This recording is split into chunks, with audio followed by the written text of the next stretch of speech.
ಆತ್ಮೀಯ ಬಾಂಧವರಿಗೂ ನನ್ನ ಶರಣಾರ್ಥಿ. ನಾನು ನಿಮ್ಮ ಶ್ರೀದೇವಿ ಹೂಗಾರ್.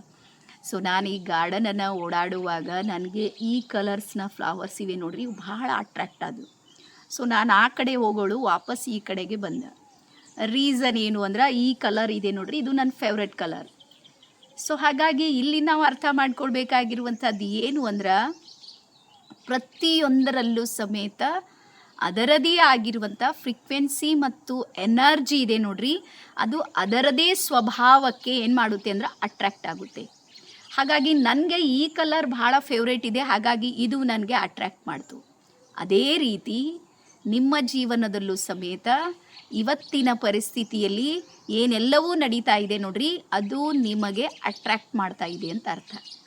ಅಂದರೆ ಇದರ ಅರ್ಥ ಏನು ಅಂದ್ರೆ, ನೀವು ಕಷ್ಟವನ್ನು ಕುರಿತು ಸಾಕಷ್ಟು ಯೋಚನೆ ಮಾಡ್ತಾ ಇದ್ದೀರಿ ಅಂದ್ರೆ ಕಷ್ಟ ನಿಮಗೆ ಅಟ್ರ್ಯಾಕ್ಟ್ ಮಾಡ್ತಾ ಇದೆ ಅಂತ ಅರ್ಥ. ನೀವು ಟೆನ್ಷನ್ ಭಾಳ ಮಾಡ್ಕೊಳ್ತಾ ಇದ್ದೀರಿ ಅಂದರೆ ಇದರ ಅರ್ಥ ಏನು ಅಂದ್ರೆ, ಟೆನ್ಷನ್ ನಿಮಗೆ ಅಟ್ರ್ಯಾಕ್ಟ್ ಮಾಡ್ತಾ ಇದೆ ಅಂತ ಅರ್ಥ. ಅದೇ ರೀತಿ ಸಾಕಷ್ಟು ಸಲ ನೀವು ಸಾಲದ ಸುಳಿಯಲ್ಲಿ ಸಿಲುಕ್ತಾ ಇದ್ದೀರಿ ಅಂದ್ರೆ ಇದರ ಅರ್ಥ ಏನು ಅಂದ್ರೆ, ಒಂದಲ್ಲ ಒಂದು ರೀತಿಯ ಸಾಲ ಇದೆ ನೋಡ್ರಿ, ಅದು ನಿಮಗೆ ಅಟ್ರ್ಯಾಕ್ಟ್ ಮಾಡ್ತಾ ಇದೆ ಅಂತ ಅರ್ಥ. ಹಾಗಾಗಿ ಯೂನಿವರ್ಸಲ್ನ ಟ್ರುತ್ ಏನಿದೆ ಅಂದ್ರೆ, ನಾವು ಒಳಗೆ ಏನನ್ನು ಯೋಚನೆ ಮಾಡ್ತೀವಿ ನೋಡ್ರಿ, ಬಾಹ್ಯದಲ್ಲಿ ಅದು ನಮಗೆ ಏನು ಮಾಡುತ್ತೆ ಅಂದ್ರೆ ಅಟ್ರ್ಯಾಕ್ಟ್ ಮಾಡುತ್ತೆ. ಹಾಗಾಗಿ ಈಗ ನಿಮ್ಮ ಲೈಫ್ನ ಪಾತನ್ನು ಚೇಂಜ್ ಮಾಡಬೇಕಾಗಿದೆ. ಅಂದರೆ ಜೀವನ ಪದ್ಧತಿಯನ್ನು ಬದಲಾಯಿಸಬೇಕಂದ್ರೆ ಮೊದಲು ನೀವು ಯಾವುದನ್ನು ಅಟ್ರ್ಯಾಕ್ಟ್ ಮಾಡ್ತಾ ಇದ್ದೀರಿ ಅಥವಾ ಯಾವುದು ನಿಮ್ಗೆ ಅಟ್ರ್ಯಾಕ್ಟ್ ಮಾಡ್ತಾ ಇದ್ದೀನಿ ಮೊದಲು ನೀವು ಯೋಚನೆ ಮಾಡಬೇಕು. ಅಂದರೆ ಅದರ ಅರ್ಥ, ಈಗ ನಾನು ಬಹಳ ಸಂಘರ್ಷ ಮಾಡ್ತಾ ಇದ್ದೀನಿ, ಹೋರಾಟ ಮಾಡ್ತಾ ಇದ್ದೀನಿ, ಕಷ್ಟಪಡ್ತಾ ಇದ್ದೀನಿ ಅಂದರೆ ನೀವು ಅದೇ ಥಾಟ್ಸನ್ನು ಆ್ಯಕ್ಟಿವೇಟ್ ಮಾಡ್ತಾ ಇದ್ದೀರಿ. ಅದನ್ನು ಬಿಟ್ಟು ನೀವು ಸಾಕಷ್ಟು ನನಗೆ ಪ್ರಕೃತಿ ನನಗೆ ಸಹಾಯ ಮಾಡ್ತಾ ಇದೆ, ಸಪೋರ್ಟ್ ಮಾಡ್ತಾ ಇದೆ, ನಾನು ಭಾಳ ಶಾಂತಿಯಿಂದ ಇದ್ದೀನಿ, ಸಮಾಧಾನದಿಂದ ಇದ್ದೀನಿ, ನನ್ನ ಮನೆಯಲ್ಲಿ ಎಲ್ಲ ರೀತಿಯ ಸೌಲಭ್ಯಗಳಿವೆ, ಲಕ್ಷ್ಮಿ ಎಲ್ಲ ಕಡೆಯಿಂದನೂ ನನ್ನ ಜೊತೆಗೆ ಕನೆಕ್ಟ್ ಆಗ್ತಾ ಇದ್ದಾಳೆ, ಈ ರೀತಿ ಭಾವವನ್ನು ಇಟ್ಕೊಂಡು ಇಂತಹ ಅಫರ್ಮೇಷನ್ಸನ್ನು ನೀವೇನಾದರೂ ಮಾಡಿದರೆ ಆವಾಗ ಸುಖ, ಶಾಂತಿ, ಸಂಪತ್ತು, ಸಮೃದ್ಧಿ ಅನ್ನುವಂಥದ್ದು ಯಾವ ರೀತಿ ಫ್ಲವರ್ ನನಗೆ ಅಟ್ರ್ಯಾಕ್ಟ್ ಮಾಡಿದೆ ಆ ರೀತಿ ನಿಮಗೂ ಸಮೇತ ಅಟ್ರ್ಯಾಕ್ಟ್ ಮಾಡುತ್ತೆ. ಹಾಗಾಗಿ ನೆನ್ಪಿಡ್ರಿ, ನಮ್ಮ ಸುಖಿಯಾದ ಜೀವನದ ಸೂತ್ರಗಳು ನಾವೇ ಅದನ್ನು ಆ್ಯಕ್ಟಿವೇಟ್ ಮಾಡಿವಿ.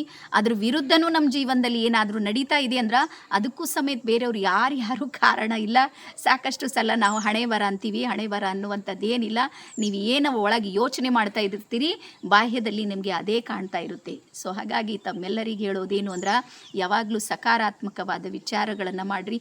ಪರಿಸ್ಥಿತಿ ಇವತ್ತು ಹಂಗೆ ಇರಲಿಕ್ಕಿಲ್ಲ, ನಾನು ಯೋಚನೆ ಮಾಡ್ತೀನಿ ಭಾಳಷ್ಟು ಸಲ, ನಮಗೂ ಹೇಳ್ತಾರೆ ಮೇಡಮ್ ಹಂಗೆ ಆಗೋದಿಲ್ಲ. ಎಸ್, ಪ್ರೆಸೆಂಟಲ್ಲಿ ಏನಾದರೂ ಇರ್ಬೋದು, ಆದರೆ ನಿಮಗೆ ಏನು ಬೇಕು ಅದನ್ನು ನೀವು ಆ್ಯಕ್ಟಿವೇಟ್ ಮಾಡಬೇಕು. ನಿಮಗೆ ಸುಖ ಬೇಕಾಗಿದೆ ಆದರೆ ನೀವು ದುಃಖವನ್ನು ಕುರಿತು ಯೋಚನೆ ಮಾಡ್ತಾ ಇದ್ದೀರಿ ಅಂದರೆ ಸುಖ ಬರೋದಕ್ಕೆ ಸಾಧ್ಯ ಇಲ್ಲ.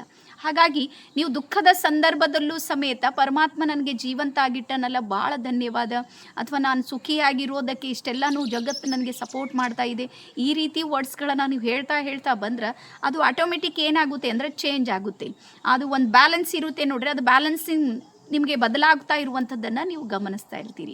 ಹಾಗಾಗಿ ನಿಮ್ಗೆ ಹೇಳೋದೇನು ಅಂದ್ರೆ, ನಿಮಗೇನು ಬೇಕು ಆ ಶಬ್ದಗಳನ್ನು ಉಪಯೋಗ ಮಾಡಿರಿ. ಈಗ ಏನಿದೆ ಅದನ್ನು ದಯವಿಟ್ಟು ಯೋಚನೆ ಮಾಡುವುದನ್ನು ಬಿಟ್ಟು ಹಾಕ್ರಿ. ಮತ್ತು ಜಗತ್ತು ಪರಿವರ್ತನಾಶೀಲ ಇದೆ. ಇವತ್ತು ಏನಾದರೂ ನಿಮಗೆ ಸಮಸ್ಯೆ ಇದೆ ಅಂದ್ರೆ ಇದು ಶಾಶ್ವತ ಅಲ್ಲ, ಇದೂ ಸಮೇತ ಮತ್ತೆ ಪರಿವರ್ತನೆ ಆಗುತ್ತೆ, ಮತ್ತೆ ಬದಲಾಗುತ್ತೆ, ಮತ್ತು ನಿಮ್ಮ ಜೀವನದಲ್ಲಿ ನೀವು ಅಂದುಕೊಂಡಿದ್ದೆಲ್ಲವನ್ನು ಸಾಧಿಸೋದಕ್ಕೆ ಸಾಧ್ಯ ಇದೆ ಅಂತೇಳಿ ಹೇಳ್ತಾ, ನೀವು ಸಮೇತ ಏನು ಅಟ್ರ್ಯಾಕ್ಟ್ ಮಾಡ್ತೀರಿ ಯೋಚನೆ ಮಾಡಿರಿ, ಮತ್ತು ಬದಲಾಗ್ರಿ ಅಂತೇಳಿ ಹೇಳ್ತಾ ಎಲ್ಲರಿಗೂ ಶರಣಾರ್ಥಿ. ಧನ್ಯವಾದ.